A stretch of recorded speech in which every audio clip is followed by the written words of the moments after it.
Okay, we've got this new GPT that was created for you, and it's the Collaborative Practice Mediation Guide for Pros. This is for the professionals to use, and you could use this during a, a meeting, or you could use it between meetings as you see fit. So here we go. What we're going to do is input the scenario. This is the situation you have before you. A husband's name is Papa. He's 45. He's an IT consultant, works remotely. Wife is Mama.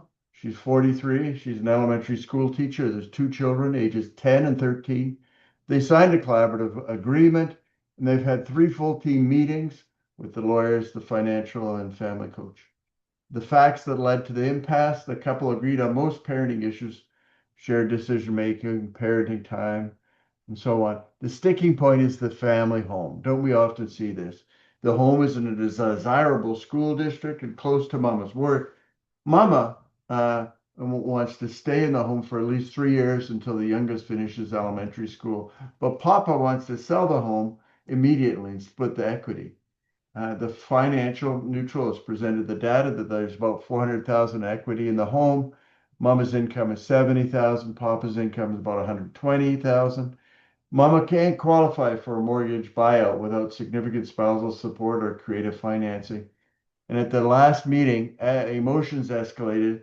Papa said, "I am not your landlord. I need my share of the equity now." Mama responded, "You're putting money ahead of the kids' stability." The issue is whether the family home should be sold now or whether Mama can remain in the home for the transition period. What can we do as collaborative professionals trying to help this family? So it thought about this for 1 minute and 1 second, and it said the following: You're right to pause the tug of war and reset the process. Here's a practical, team ready plan you can run in your next full team meeting to unlock the family home impasse, balanced across interests, options, and objective criteria. So it talks about a plan going forward, open with a short people before problem reset to lower the heat and make space for problem solving. There's language you can use for that. Ground rules for review the ground rules for civility and BFF communications.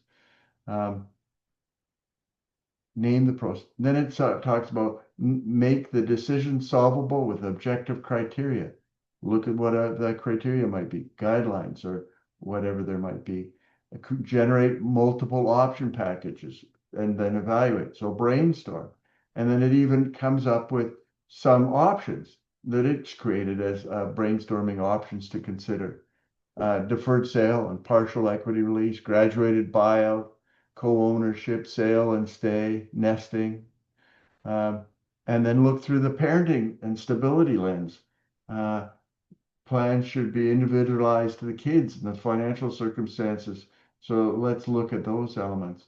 And then there's some language it offers, scripts that de-escalate the landlord versus stability clash.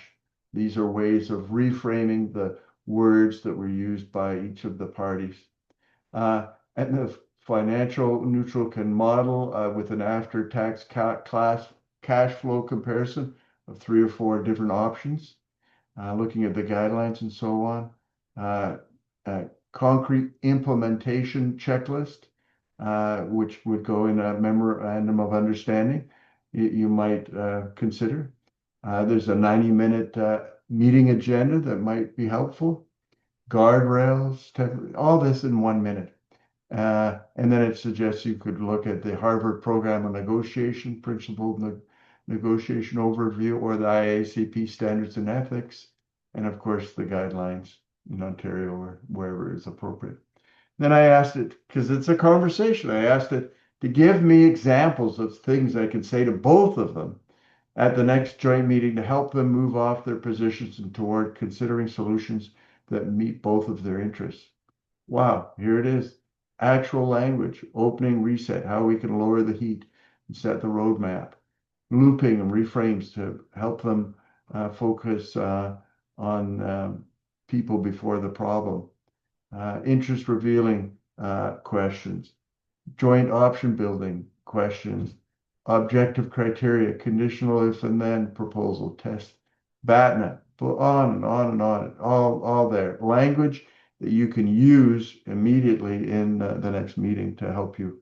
And then I said, create an agenda for our next meeting. And it went into much greater detail. Like earlier, it had a short agenda, but now much more detailed agenda with the steps in the process so that it's a roadmap, a plan for how to deal with this difficult issue with this family. When I asked it to create the agenda, that took 45 seconds. Now, I could have created an agenda and it would have looked pretty similar, but took 45 seconds. It's got more stuff in there, and I'll review it, and maybe we can use some of that or all of it.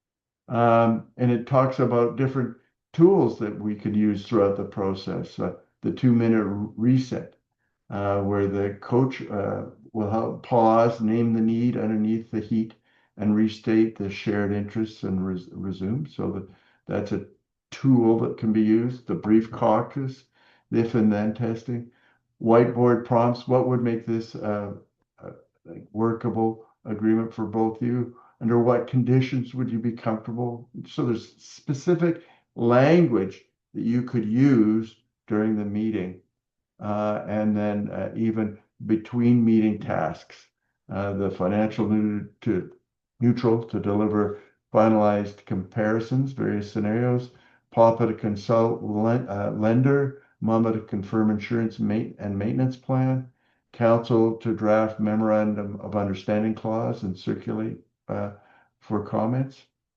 So, wow, look at that. And it didn't take very long to create all that for you. I hope this is helpful.